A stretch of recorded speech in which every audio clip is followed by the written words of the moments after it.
Hello again and welcome to Backyard Farmer. I'm Kim Todd. We're glad you could join us for another hour of good gardening. We've got a couple more shows left this season, so there is still time to get your questions emailed and get those pictures to us as well. Our email address, byf@unl.edu. Do let us know what's going on to the best of your ability. Do please remember to tell us where you live. And if you got some time this week, why not check out Backyard Farmer on our social media pages, YouTube, Facebook, and Twitter. As always, we start the show with samples. Rock, you brought a bag of leaves. You should be a horticulturalist. So observant. Thanks, Kim, for pointing out the obvious. So this is a bag of leaves, and you say, why would the turf specialist bring a bag of leaves? That's because it seems this time of year, we start getting the leaf fall, and people start worrying about having to pick these things up. But the good news is you don't have to, especially if you've got a mulching mower. Mulch them back to the surface. Work at Michigan State clearly shows that you can have to have up to 2 to 3 inches of debris on the surface. That's leaves. Grind it up with a recycling mower or even your standard mower. Let it fall back to the ground. Now, what are the benefits of that? Well, there's some nutritional value, but the amazing thing is if you have maples, you get a little bit of broadleaf weed control out of they don't know if it's a chemical in the leaves or what, but they do show clearly that you get some activity on broadleaf weeds. Oak leaves, for a lot of people, they say, well, no, I can't put on oak leaves. It'll turn the soil acidic. Well, after 6 years, the data from Michigan State clearly shows that they're not going to acidify the soil. The only thing we wouldn't suggest mulching back is pine needles, because they could, but for the most part, pine needles tend to make that dense mat under a pine tree, which is just the natural mulch that makes it healthy. So, and once again, those leaves don't need to be picked up. They can be ground back to the surface. And if you've got a really deep pile blown up against the side of a tree or the side of a planting bed, just kick them out of there and get them spread out a little bit. And if they're a little bit on the dry side, they're going to mulch up really nice. Excellent, and it's a lot quicker to mow if you don't have to empty that bag. Well, that's a great point, Kim, because you're not stuck. Yeah, if you don't have to stop and pick them up and they don't have to dispose them, there's all kind of environmental benefits as well. There we go. All right. Amy, those do not look like they'd be good baked. No, I was a little disappointed when I pulled them out of my own garden. So I don't know about everybody else, but I'm busy digging up my potatoes. I dig my potatoes as I use them. I don't have a huge potato production in my garden, but as you can see here, I got some potatoes that are looking pretty gross and nasty. And so the big thing is, as we're digging those potatoes, taking a look at what we're looking at, especially if you're going to be storing them throughout the winter for the next few months. So when you first look at this potato, you're going to see a lot of different holes in here associated with it. And the trick is, when you first look at these holes, you might go, wow, I have wireworm issues. Why did I have wireworms or insect feeding? Here's another one with some holes in it. This actually isn't even insect damage. This is what most people commonly call it is pitted scab. It doesn't matter if you call it pitted scab, corky scab, everything is the same. It's common scab. This is a fungal disease that actually is in the soil and it affected the tubers as they were being set on. Why we get some variations in how the tubers react to the scab depends on environmental conditions and varietal differences. So the trick with this is this one here, as you can see, is pretty darn nasty. Now with the scab, you can still eat it, you're going to peel it, but with this one, if we take a closer look, you can kind of see there we're starting to get some red discoloration in there. We're starting to get some Fusarium dry rot in there. And so if we put this into storage, that Fusarium dry rot is going to continue to grow in that tuber.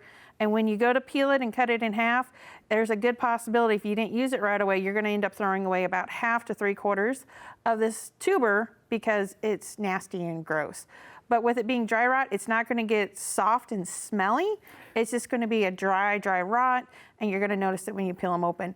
If you have a problem, a lot of times we're going to look at moving stuff in the garden, but keep notes of what cultivar you had or variety, because maybe you don't want to use that one next year if it was really susceptible. You might want to change them out. And I know this year it was hard to find seed potatoes just because of the demand. So take a look at what you ended up with this year and maybe plan ahead for next year. Excellent, thanks. And yeah, no, not eating that. All right, Sarah, you have beauty. Yeah. I brought along some Coleus cuttings because this is the time of year to start thinking about taking some cuttings. If you have some Coleus or even some geraniums that you would like to propagate and grow over the winter, then to have to replant in your gardens next year. The beauty about Coleus is that they are so easy to root from cuttings. So all you have to do is take about a 6 or maybe even an 8-inch cutting. Then you want to remove the lower leaves and the lower shoots so that everything you put in the soil, you can even take off these big lower leaves like this, just pinch them off so that you're left with this.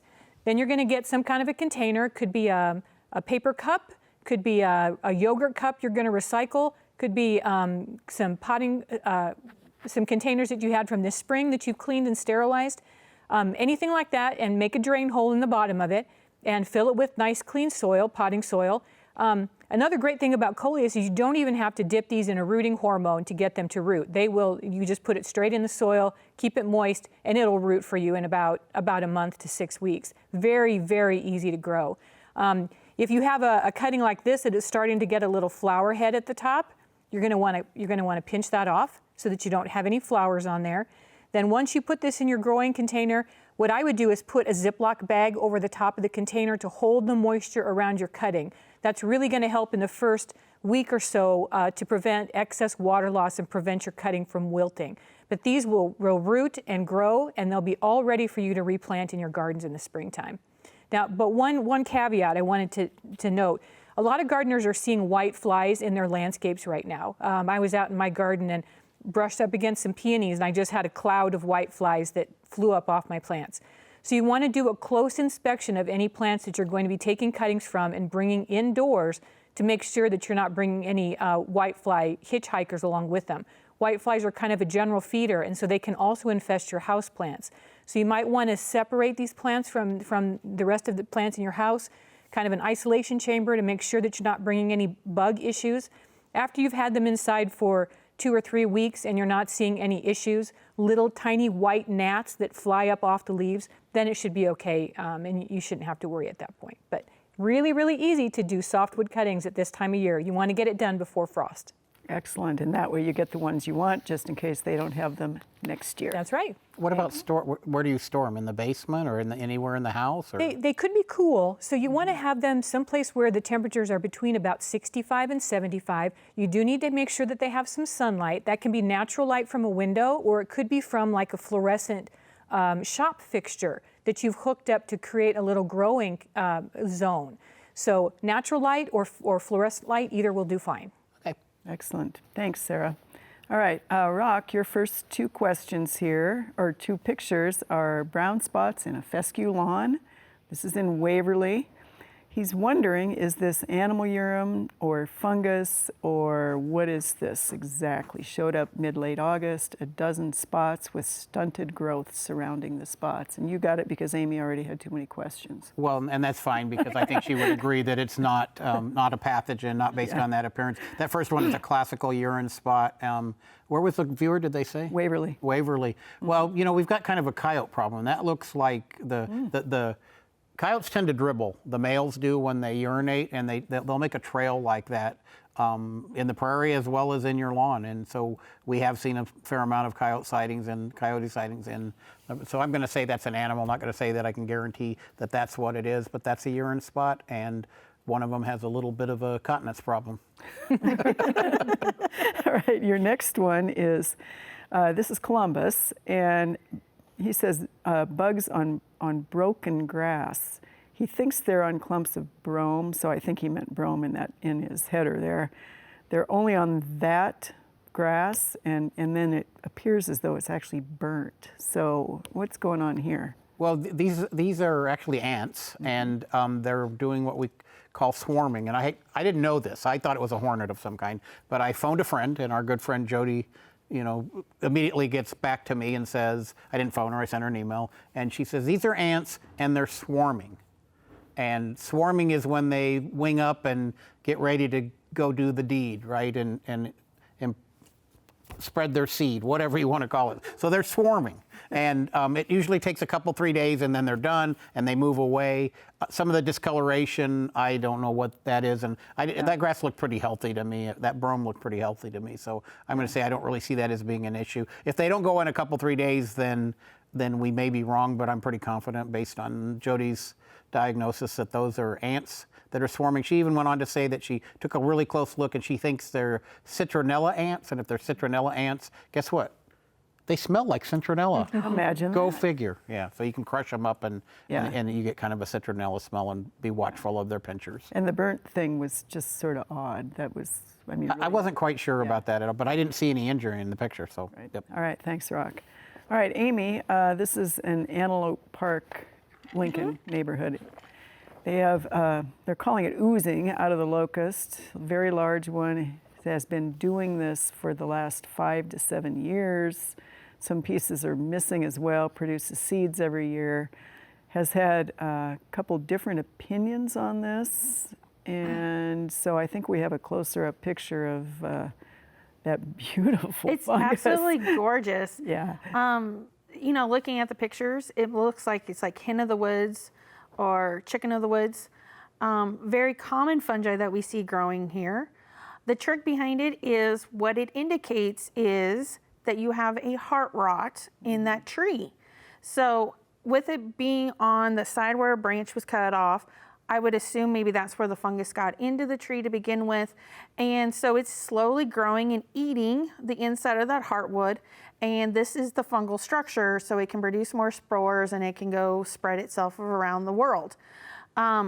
So this doesn't indicate anything, you know, the fungus on the outside isn't a bad thing.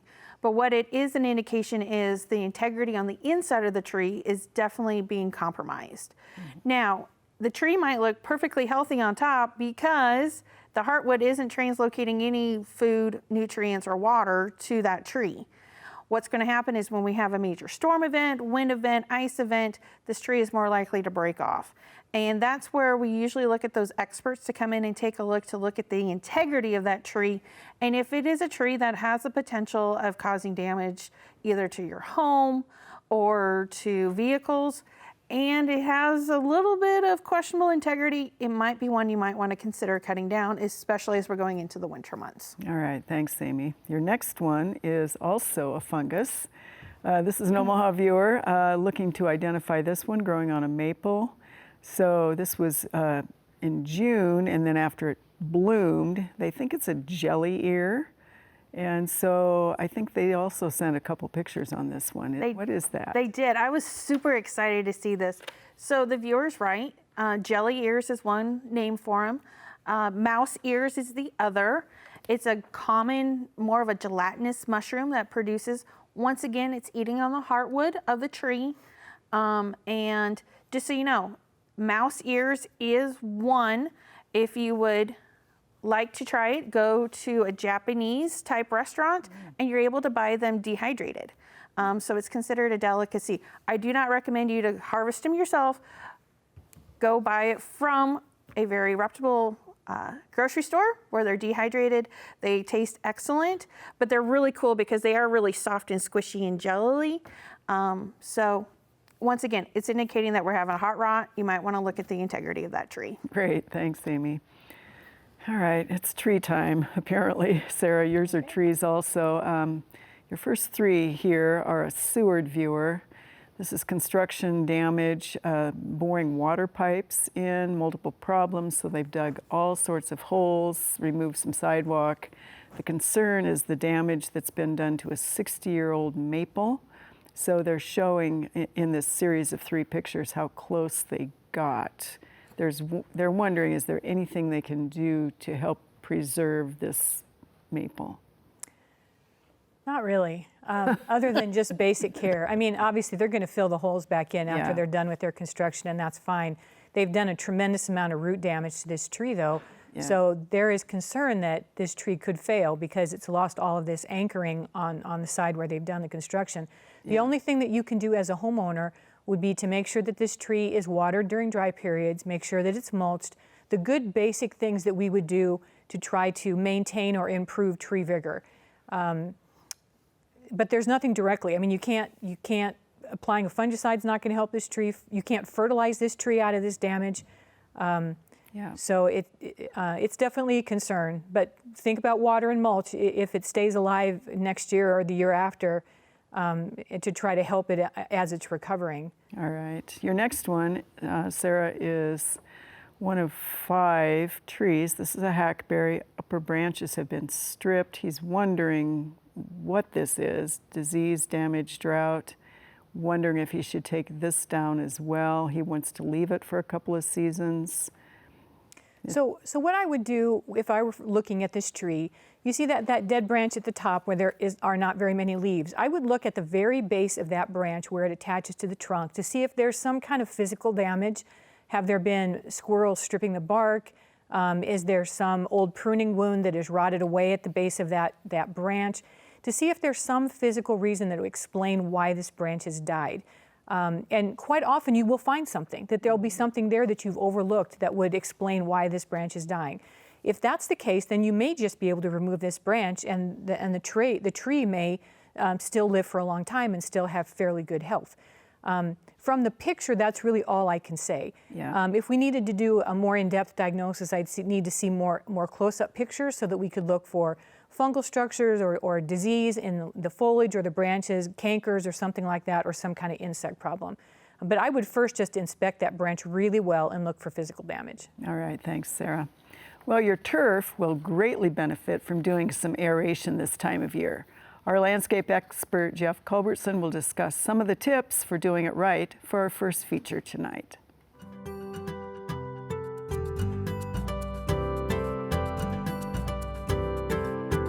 So I'm going to talk a little bit about the why, when, and how of fall aeration. So the main reason that we want to aerate in the fall is to relieve compaction.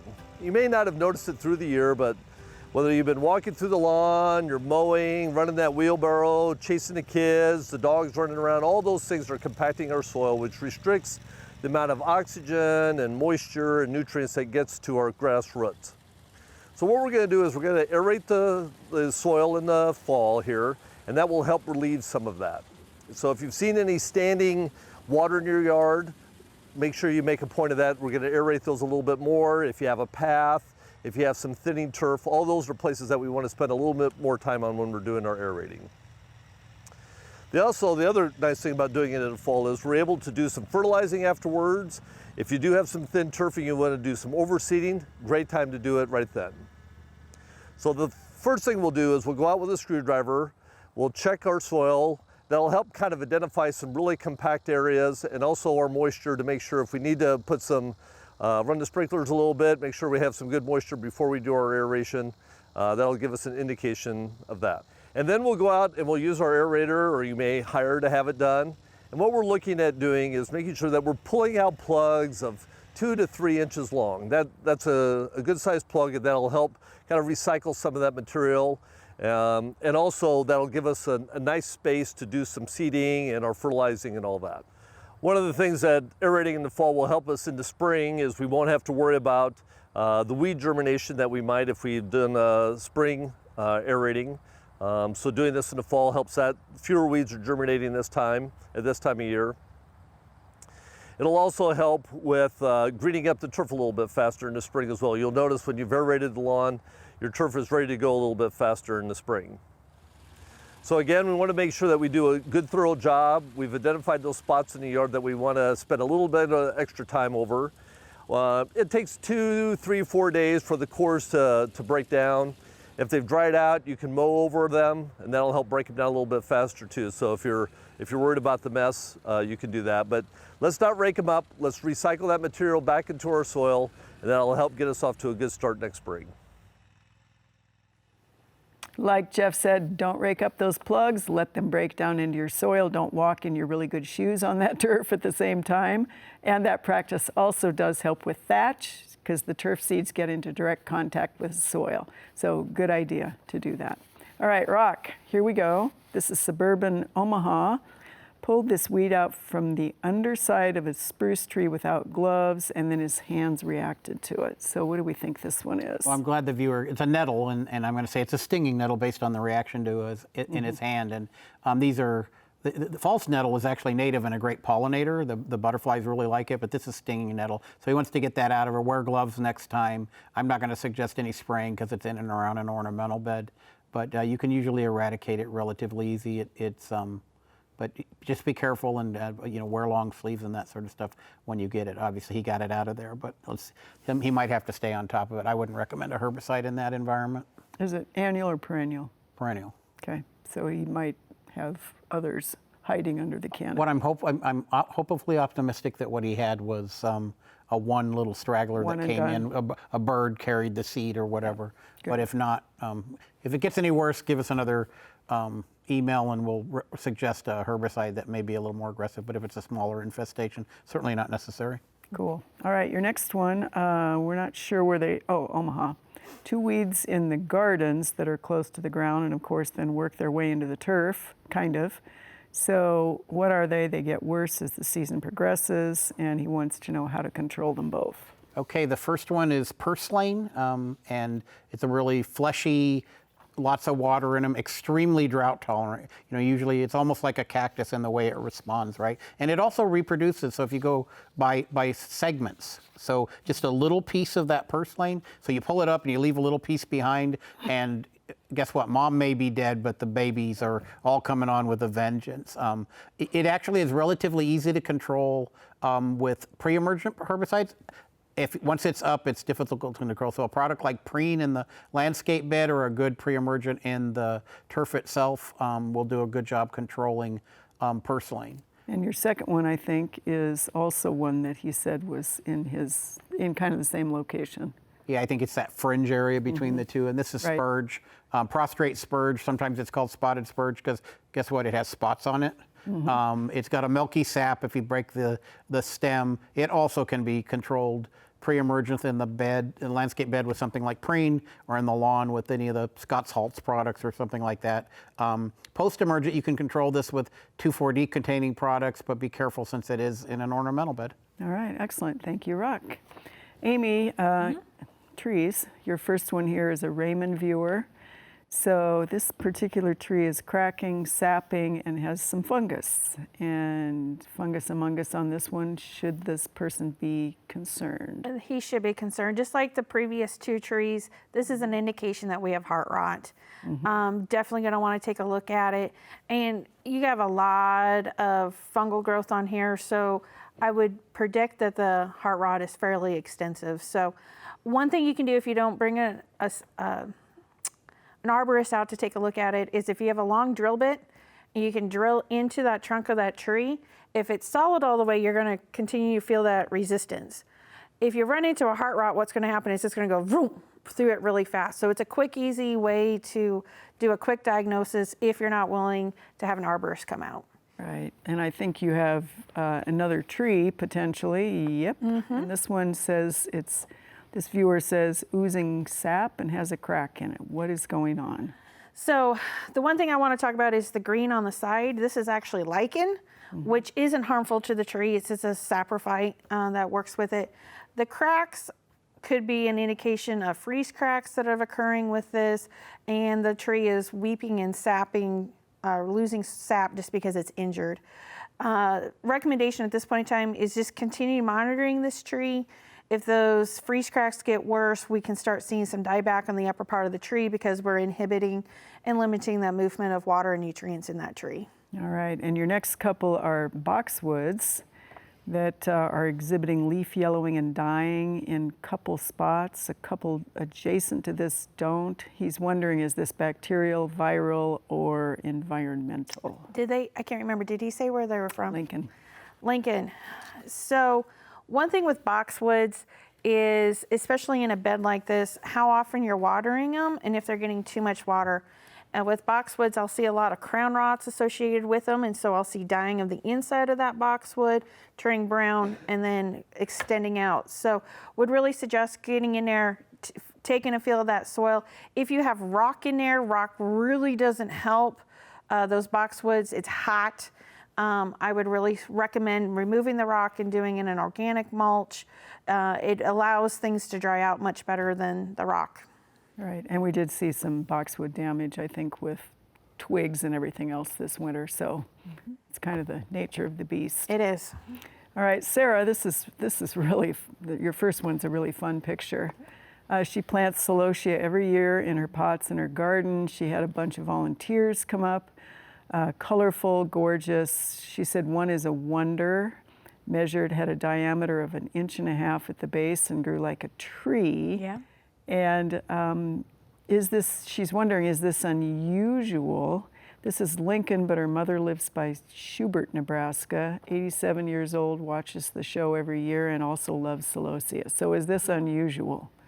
No, not really. I mean, some of the Celosia or plants in the Amaranthus family can get very thick stems, almost woody, the way that you're describing. So, and they can get quite tall, as yours did in this picture. So, you know, since you allowed these to grow as volunteers, they wouldn't have the same genetic makeup as whatever the parent plant was that you had originally. So they might revert more back to sort of the wild genetics or the wild DNA, which would be, you know, taller and more open, and back to the spike heads instead of it. I'm not sure what you had first, if you had the crested heads or if you had these spike heads, but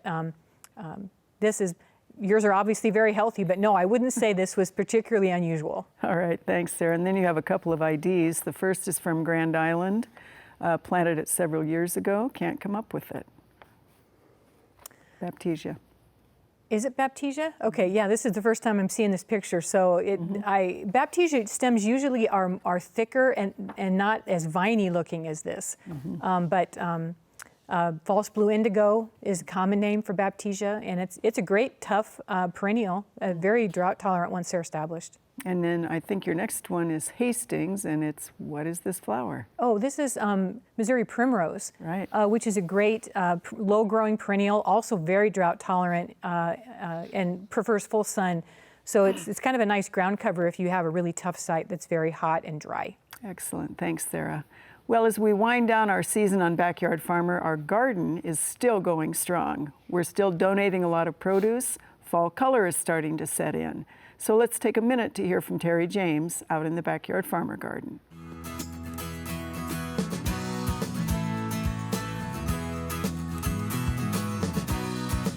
This week in the Backyard Farmer Garden, we're looking at all of our fall crops that we've planted. They are looking fantastic, starting to get some real growth on them.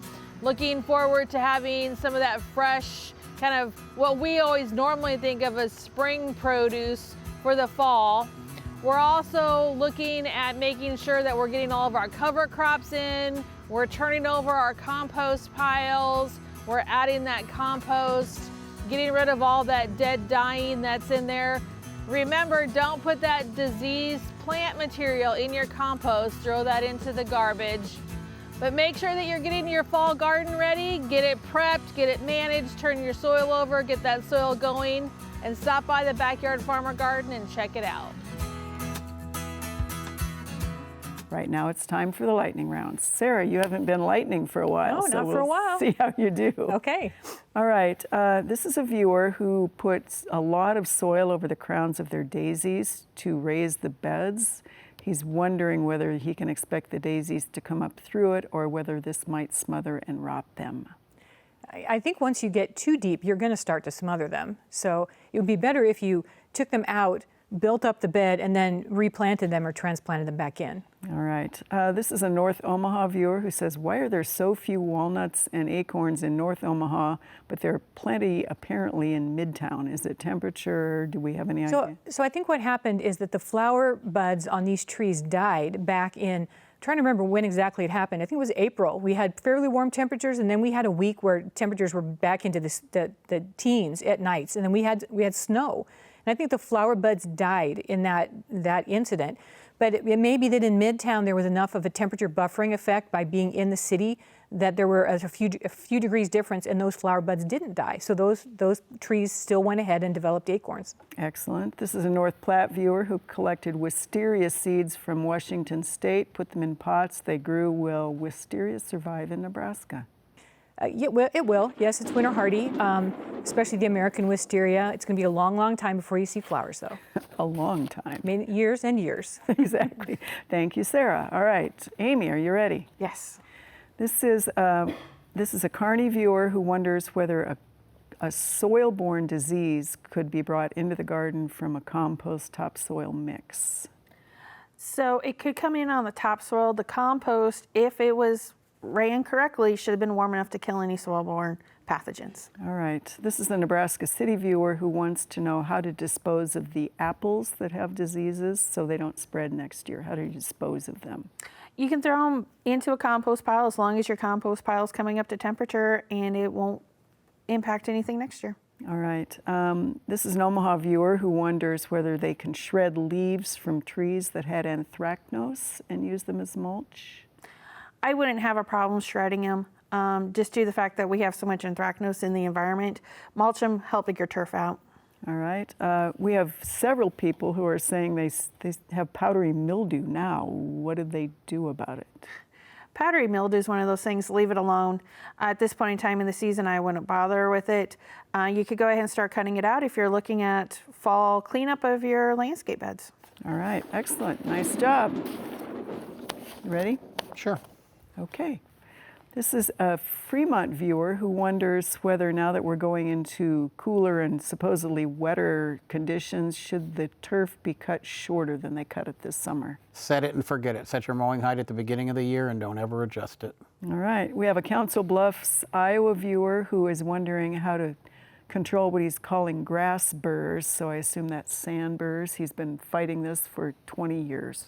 Yeah, the trouble with the sand burr is grassy sand burr, especially in Nebraska, is that it's really difficult to control, and some of the pre-emergence will work, but it's got to be really later in the season because it germinates so much later. So your first application will miss it, and then the second application will be too late. So if sand burr is what you're targeting, delay that first application as much as possible. Clearly measure soil temperature and make sure that you're at about the 60-degree or higher rate for several days in a row. All right. We have a North Platte viewer who wants to know whether it's a good idea to aerate buffalo grass, and if so, when. It's always a good idea to aerate just because soil's compact and you increase air, you increase root growth, you increase health. All right. We have a when to fertilize a super turf 2 lawn in Lincoln. You can, if you go to the 4-step program, there's obviously a fall application. Just in the fall, make sure you don't go into ground that's frozen and no later than the second week in October. Excellent. All right, Sarah, plant of the week. All right. Nice job, all. That was not real lightning, but it was really good answers. In depth. In-depth lightning. That was that rumbly lightning. Yeah. Well, two beautiful additions to our fall garden. So the one in the center is actually my favorite of the goldenrods. Typically when we think of goldenrod, we think of the plants that have those kind of open, splayed heads. This is Wichita mountain goldenrod, and it grows as a very upright perennial shrub with these tall stems or spikes, and all of the little flowers are produced along the spikes. So it doesn't have those open heads that you traditionally see on goldenrods, planted or growing wild along the roadsides.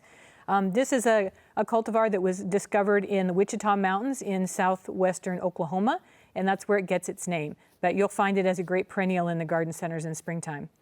Then these little yellow daisy flowers here at the bottom, this is false sunflower. Summer Sun is the name of this cultivar. And a great thing about both of these plants is that once they're established, they're very drought tolerant, so they don't need a lot of care. They're going to be pretty easy to grow and also great for butterflies and pollinators. So 2 great additions to the fall garden. Right, and that perfect sunshine. Yes. Mm-hmm. All right, thank you, Sarah. All right, Rock, this one is actually a seed mix bag, and it was used to overseed a thin lawn in the Doniphan area. Mostly sun, not very good soil, kind of that sandy soil along the river. Sure. They're wondering whether this will work or should something else be added to it. So if you look at this list, it's kind of a laundry list of cultivars. It's going to take a little longer, and I'll try to accelerate it. But there's a lot of the fine fescues in there. Mm-hmm. Fine fescues in general do not do well in Nebraska, and they definitely don't do well in even half sun, full sun, because they are shade tolerant, but they're prone to diseases. So you look at that, and over half of that bag is the fine fescues. There's a fair amount of perennial ryegrass in there, and perennial ryegrass is not a perennial in Nebraska. It tends to die from the winter or die from the summer heat. And it's also coated seed, which is always intrigues me. I personally don't like coated seed because I don't think you get any benefit out of it, but you do end up having to seed at twice the rate because 50% of it is this coating, right? So I'm not disparaging this particular mix, but I'm going to say that and the seed tag is white, which means it's not certified, but it still has to be true to type there. And it's also got some weed seed in there, although at 1%, but when you consider in a pound, and some of our weeds can have, hundreds of thousands of seeds, well, even up to 1 million seeds per pound, then that could still be enough to be a problem later. So I would say that they probably need to look at, if they wanted bluegrass, go with a pure bluegrass mix. Where they're located on that sandier soil, a fescue mix, a turf-type tall fescue mix would be far better. But I think they're going to be very disappointed in the performance of this particular seed bag on that location per their description. All right, and your next one is actually a fertilizer label. So they're wondering, is this the right fertilizer for fall? So we're looking at a marketing thing here, and it's got really pretty pictures, but we don't know the analysis. We need to look at how much nitrogen, how much phosphorus, and how much potassium are in there. Those are the first three numbers on the bag. And it really isn't the first, the first number tells you how much nitrogen, and it's about how much you put down. So if you're on a regular fertility program, certainly, if it's a 20% nitrogen, and I'm guessing that might be what it is based on my knowledge of these consumer products, then if you put on 5 pounds of that per 1,000 square feet, you're getting 1 pound of nitrogen. We certainly don't need, on a lawn that's older, we don't need that much nitrogen because it already releases enough nitrogen in its own. So if you want to go to turf.unl.edu, Bill Crozer did a really nice job describing fertility rates, and you can download that for free or look at it online. But once again, that's turf.unl.edu, and look under turf info. And that one was posted, I think, 2 or 3 weeks ago. All right, thank you, Rock. Amy, this is a South Sioux City viewer and said this was really fun, found this little gem in the front yard. He thinks it's a columbola. What kind of a mushroom is this? He's never seen mushrooms in this type of the lawn before. He just couldn't mow it. He couldn't mow it, really. It is not a columbine. It isn't in that category. It's very similar. This is one of those mushrooms, there's so many of them that you actually need to do a spore print to actually know what species it is at this point in time. It's really challenging. Most likely what that fungus is doing is eating up that thatch that you have there. So it's a good guy. It's converting it into that nitrogen in that older lawn that you don't have to put fertilizer on. Your next one is an ash tree that has a lot of branches die this year, and thought it was the boar, but then saw this on all the leaves. This is Midtown Omaha. What is this? So this is actually ash rust. And so when we look back to our spring, we were wet. We were wet, wet, wet, which really pushed for this disease development. And ash rust is notorious for causing premature defoliation, but it also can girdle the petioles and some branches if we get severe infections. So we'll see those ashes looking a little rough. Overall, it typically doesn't kill the tree, but it can weaken it for some winter dieback, depending on how hard of a winter we have. All right, and your third one is a powdery mildew question. Is this powdery mildew? Can these peonies be cut back now, and how do they keep it from coming back next year? This is Fall City. Well, this is definitely powdery mildew. Nice white powdery. If you take your fingers and rub across it, it will come right off. Powdery mildew is one of those, it likes lots of humidity. Sorry, you live in eastern Nebraska, you have humidity issues. That's all there is to it. So it's one of those things, you just kind of live with it. You can spray it with direct water to help reduce it. Most of the time, I don't recommend a fungicide application to control it. Now, can we trim down our peonies this time of year, Sarah? Absolutely. Good time to do it. Do it and be done. Do it now. Get rid of it. I want to say, I've been thinking about it in my own garden. I just haven't gotten to it. Excellent. All right. Thanks, Amy and Sarah.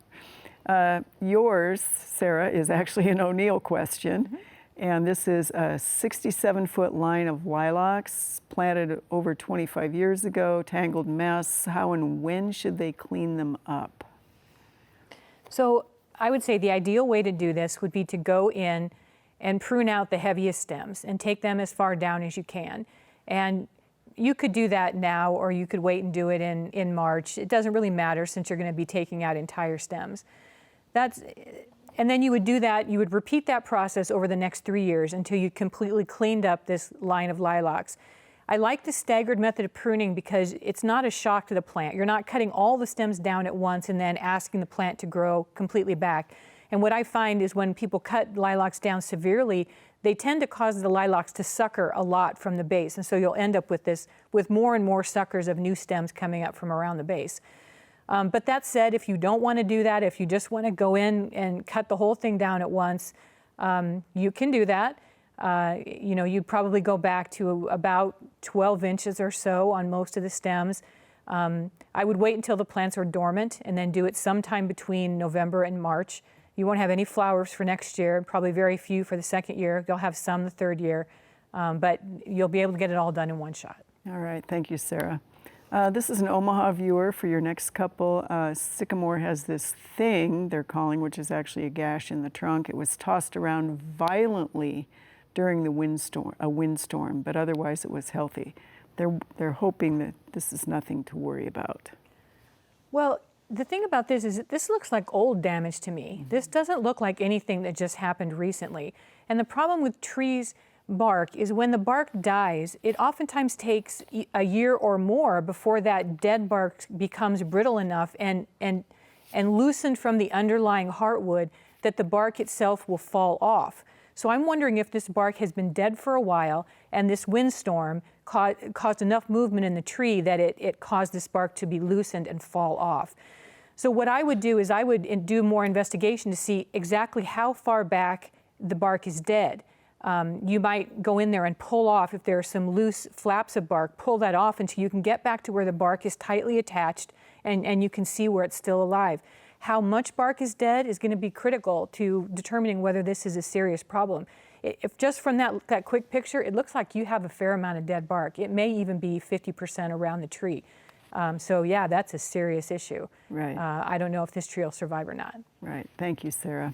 Well, as the growing season winds down, you probably have a few bags of half-full fertilizer, perhaps some insecticides or some fungicides left over. Storing them properly over the bitter months that we have ahead will ensure that they are just as effective next year as they are right now. So here's Matt Soshik to give us some tips on chemical storage.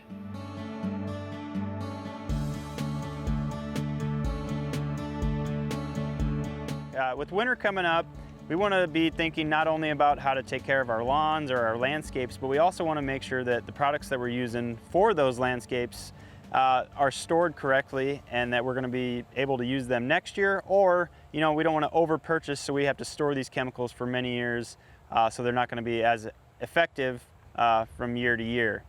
So some of the tips to look at, when we're using chemicals for treatments to our lawn, you always want to read the label. Usually on the last page of the label, it does state how these products are to be stored and to be disposed of. So some of the products require that they do not freeze. So we want to think about if we're storing these chemicals in our garage that's not heated, they're going to freeze and we're going to use them next year. They're not going to be as effective. So if I'm out there making a treatment, I want to make sure I'm using the correct products the right way. So I don't want to be wasting my time and wondering why this product didn't work in the following year when it worked last year. So not only, different products have different labels on them. So here's one, just Basagran. It's used for broadleaves and nutsedge, and it says do not get below 32 degrees. So this would be one we do not want to freeze. I have another one here, Tenacity, that's used commonly in seedings, the liquid version. And this one can be stored down to 20 degrees below zero. So there's a difference in products and a difference in how they're to be stored. So just look at the label, usually on the last page, it does give you a recommendation on storage. Not only are we going to be storing maybe some chemicals, but also fertilizers.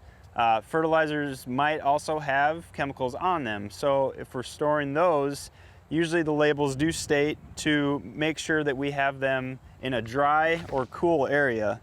And you want to make sure that if you open up a bag, that it's well sealed. So rolling it over nice and tight, maybe putting a couple pins on there or clips so it does stay tight and moisture cannot get in. Because usually the main problem we have with fertilizers is moisture getting in them, and then they become hard and crystallized and stuck together. And I have an example of that. I have some urea here that's got big chunks in it. This was obviously left to expose to the air, and usually in the summertime it happens when we have high humidity, gets in these bags, and it'll cause them to be ruined. So you also want to make sure you don't have any punctures in the bags or anything like that. So I would recommend even putting them in a seal-tight container in the bag, roll them up, stick them in there, and you're going to have a lot better chance of storing them through the winter.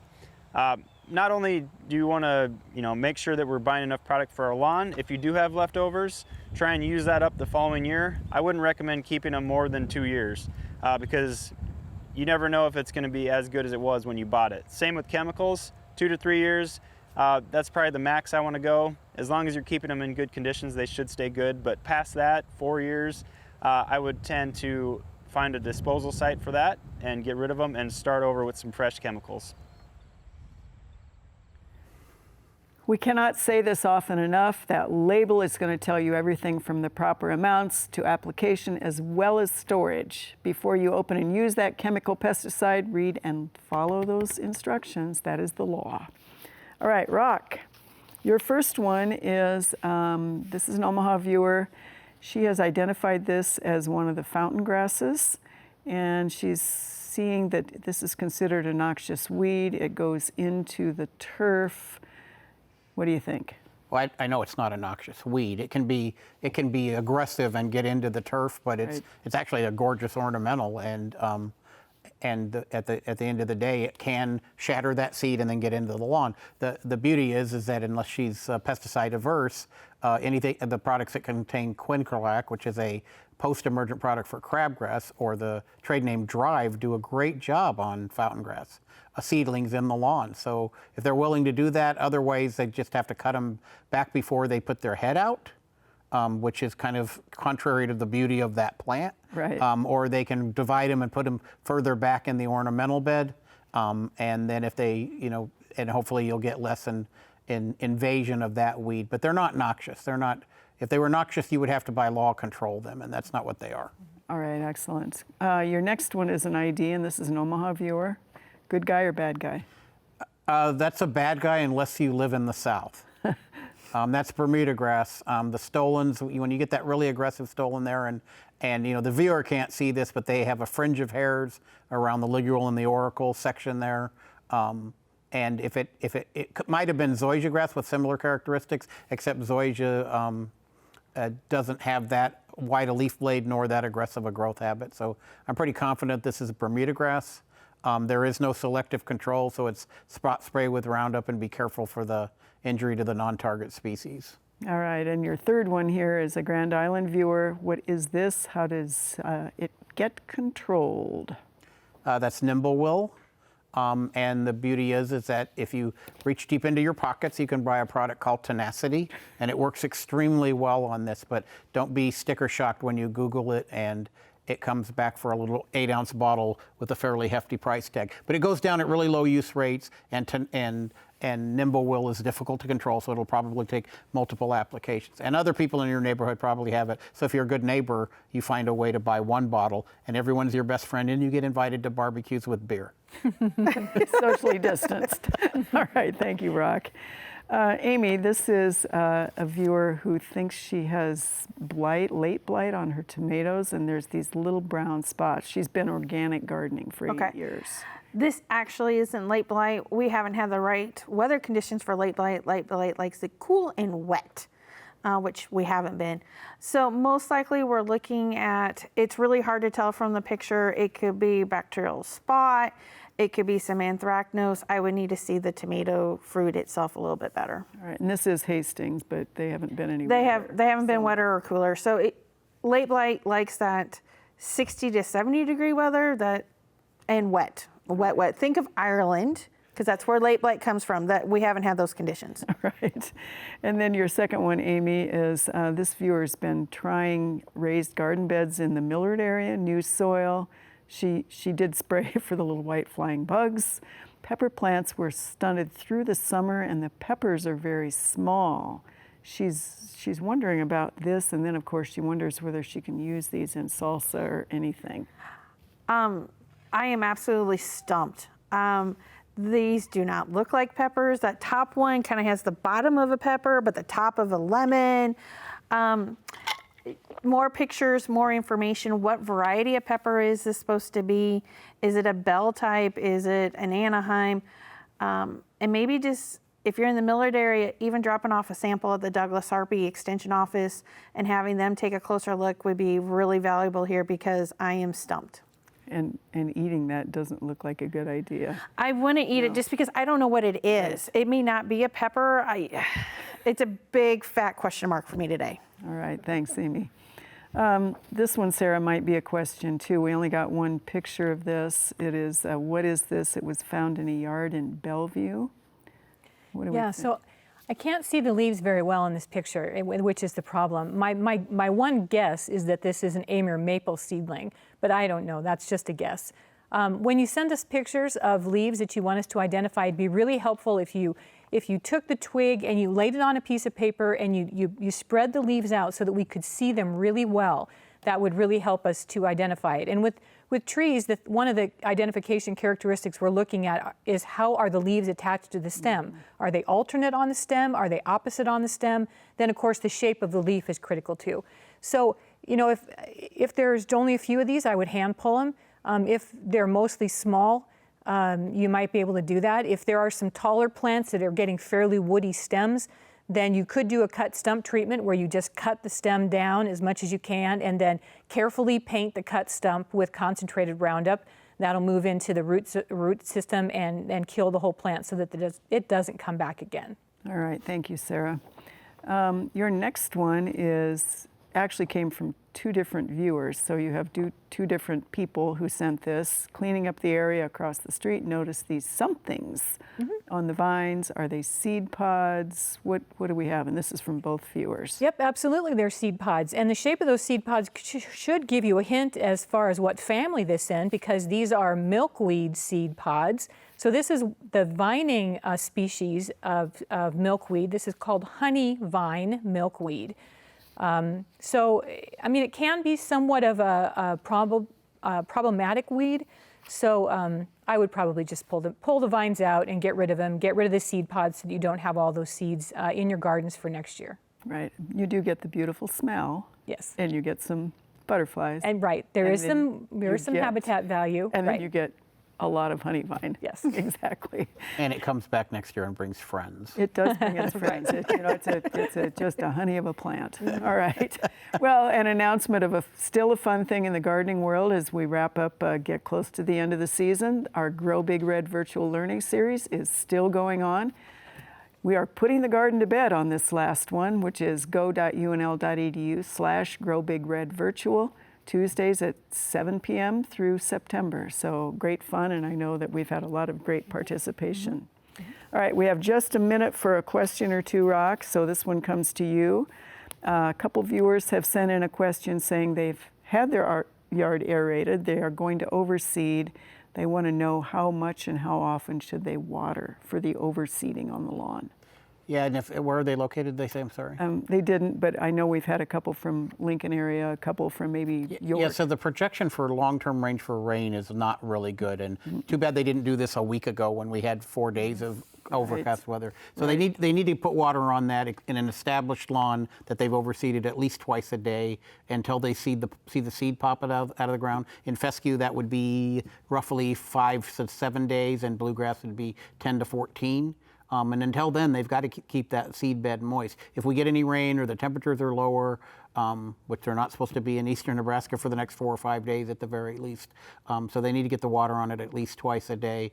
The nice thing is the existing turf, because they overseeded, it's not bare ground, does a nice job of cooling it and shading it. So it's not like a new lawn where we're saying 3 to 5 times a day.